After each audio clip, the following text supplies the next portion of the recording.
కుటుంబంలో ఇటువంటి తెచ్చుకోకూడదు.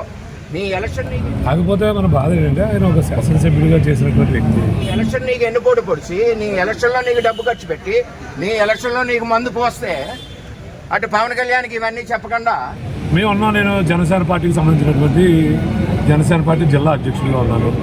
అలాగే తెలుగుదేశం పార్టీ వారు మేమందరూ ఒక సోదర భావంతో మెలిగి ఖచ్చితంగా ఈ రాష్ట్ర ప్రజలకు అండగా ఉండవలసినటువంటి అవసరం ఉంది.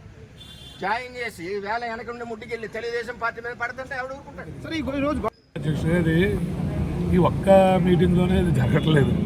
ప్రతి మీటింగ్లోని ఏదో ఒక అంశాన్ని లేవనెత్తుకుని ఒక గడిపిడి కార్యక్రమం ప్రభుత్వం ఇదేదో టీ కప్పులో ఒక తుఫాన్ లాంటిది. మళ్ళీ రేపు వర్మగారు అందరూ కలిసి మళ్ళీ మీటింగ్లో ఖచ్చితంగా పాల్గొని అందరూ కలిసి పనిచేస్తాం. పార్టీ ఏమి చేయదు. పార్టీ బలంగా ఉంది కాబట్టి 70-80 వేలు మెజార్టీ ఇచ్చాం. ఇక్కడ పార్టీ ఏమి వీక్గా ఏం లేదు. రేపు నుంచి చెప్తాం మేమని ఎవరిని రానికుండా మీరు కాసేశారు.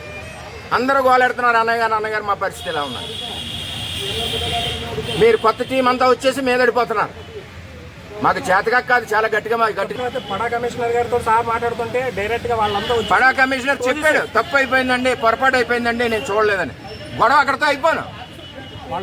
మీదడిపోతుంటే ఇప్పుడు ప్రోటోకాల్ లేకపోతే పడా కమిషనర్ తప్పు ఎందుకు చెప్తాడు?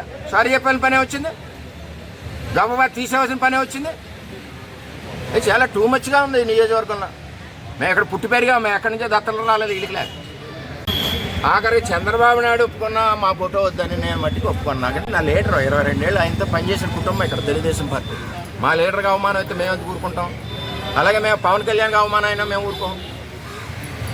పవన్ కళ్యాణ్గా అవమానం అయినా మేము ఊరుకోం. ఏం చేత గెలిపించాం మేము.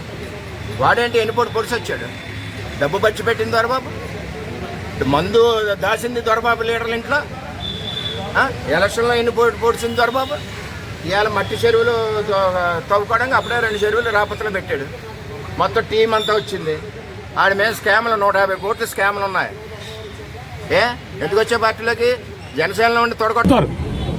క్యాడర్ అడగటం వేరు. స్వయంగా నాయకుడు ఎప్పుడు నేను మన కట్టమూరులో నాదేదో పేరు వేయలేదని మా క్యాడర్ అడిగారు. నేను అడగలేదు. నేను వెళ్ళాను, కార్యక్రమం దిగ్విజయంగా పూర్తయింది, వచ్చాం. అంతేగా నేను వెళ్ళి గొడవ పట్టడం, లేకపోతే నా ఫ్లెక్స్లో ఫోటో లేదనో, లేకపోతే నేను ఏదో ప్రోటోకాల్లో నా పేరు లేదనో, అది నాయకత్వం అని అది మంచి పద్ధతి కాదు. ఇటు జనసేన పార్టీ నాయకులు కానీ తెలుగుదేశం పార్టీ నాయకులు కానీ ఏదో మా వ్యక్తిగత ప్రయోజనాల కోసం మేము ఈ కూటమిని చీల్చే విధంగా మా యొక్క నడవడిక ఉండకూడదనేటువంటిదే మా అందరి ఉద్దేశం. అది వర్మగారు ఆల్రెడీ ఆయన శాసనసభ్యుడు చేశాడు. ఈరోజు తెలుగుదేశం పార్టీలో ఒక క్రియాశీలక పదవిలో ఉన్నారు. చంద్రబాబు నాయుడు గారితో ఏ విధంగా సంబంధాలు ఉన్నాయో పవన్ కళ్యాణ్ గారితో కూడా మంచి సంబంధాలు ఉన్నాయి వర్మ గారికి. మరి వారు పవన్ కళ్యాణ్ గారు వర్మ గారిని చాలా గౌరవిస్తారు. మరి ఇక్కడ పవన్ కళ్యాణ్ గారిని కూడా గౌరవించి ఏమైనా చిన్న చిన్న లోటుపాట్లు ఉంటే వారు కూడా సర్దుకోవాల్సినటువంటి అవసరం ఉంది ఒక సీనియర్ నాయకుడిగా. ఇంకా మనం 15 సంవత్సరాల పాటు కలిపి ఉండాలి. వర్మ గారు మేము అందరూ కూడా కలిపి ఉండాలి. జనసేన, తెలుగుదేశం, బీజేపీ కలిసి ఉంటుందని పైనుంచి ఖచ్చితంగా చెప్తా ఉన్నారు. ఖచ్చితంగా మేము అందరం కలిసి ఉండాలి. వర్మ గారు కూడా ఇది ఈ రోజుతో పోయేటువంటి మన చెలింపు కాదు. ఇది ఖచ్చితంగా మీరు కూడా మీటింగ్లో హాజరవ్వాలని నేను కోరడం జరిగింది. సర్వసాధారణంగా మీటింగ్ లోపల ముఖ్యమంత్రి, ఉప ముఖ్యమంత్రి ఎవరైతే నాయకులు ఉన్నారో ఫోటోలు పెడతారు. వెల్కమ్ బోర్డు సర్వసాధారణంగా ఎమ్మెల్యేకి పెడతారు. స్వాగతం సుస్వాగతం అనేటువంటిది ఎమ్మెల్యేకి పెట్టారు. లోపల ఖచ్చితంగా మా అందరం, నేను కూడా ముఖ్యమంత్రి చంద్రబాబు నాయుడు గారు కూటమి ప్రభుత్వంలోనే నేను క్రియాశీలక పదవి నాకు. పవన్ కళ్యాణ్ గారిని ఏ విధంగా గౌరవిస్తాం, మేము చంద్రబాబు నాయుడు గారు కూడా గౌరవిస్తాం. వారు చంద్రబాబు నాయుడు గారు గౌరవం ఇవ్వకపోతే మమ్మల్ని మేము గౌరవం తగ్గించుకున్నట్టు.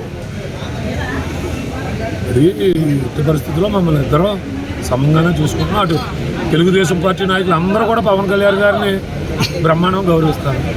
జనసేన పార్టీ నాయకులు అందరూ మేము లోకేష్ బాబు గారిని, చంద్రబాబు నాయుడు గారిని మేము గౌరవిస్తాం. కూటమి కలిసి ఉన్నంతసేపు కూడా ఖచ్చితంగా మేము అందరూ ఒకరొకరు ఒక అన్నదమ్ములుగా సోదరభావంగా వెళ్తాం. కానీ ఇక్కడ ఎక్కలేదు. కాపులో ఇది కూడా ఏదో కూటమి ప్రభుత్వం, ఇదేదో టీ కప్పులో ఒక తుఫాన్ లాంటిది. మళ్ళీ రేపు వర్మగారు అందరూ కలిసి మళ్ళీ మీటింగ్లో ఖచ్చితంగా పాల్గొని అందరూ కలిసి పనిచేస్తాం. ఇంకా సుదీర్ఘ కాలం పాటు ఈ కూటమి కలిసి ఉండాలి. ఈ రాష్ట్ర ప్రజల సంక్షేమం, అభివృద్ధి ఈ కూటమి ప్రభుత్వం, విజనరీ ముఖ్యమంత్రిగా ఉన్నటువంటి చంద్రబాబు నాయుడు గారు, అలాగే పేద బడుగు బలహీన వర్గాల ప్రజల గొంతుకై ప్రచురించే ఒక నాయకుడు ఎవరైనా ఉంటే పవన్ కళ్యాణ్ గారు. వీరిద్దరూ సమిష్టిగా కలిసి ఉంటేనే ఈ రాష్ట్రం బాగుపడుతుందని ప్రజల యొక్క ఆలోచన మేరకు నాయకులందరూ నడుచుకోవాల్సినటువంటి అవసరం ఉందని ఈ సందర్భంగా తెలియదు.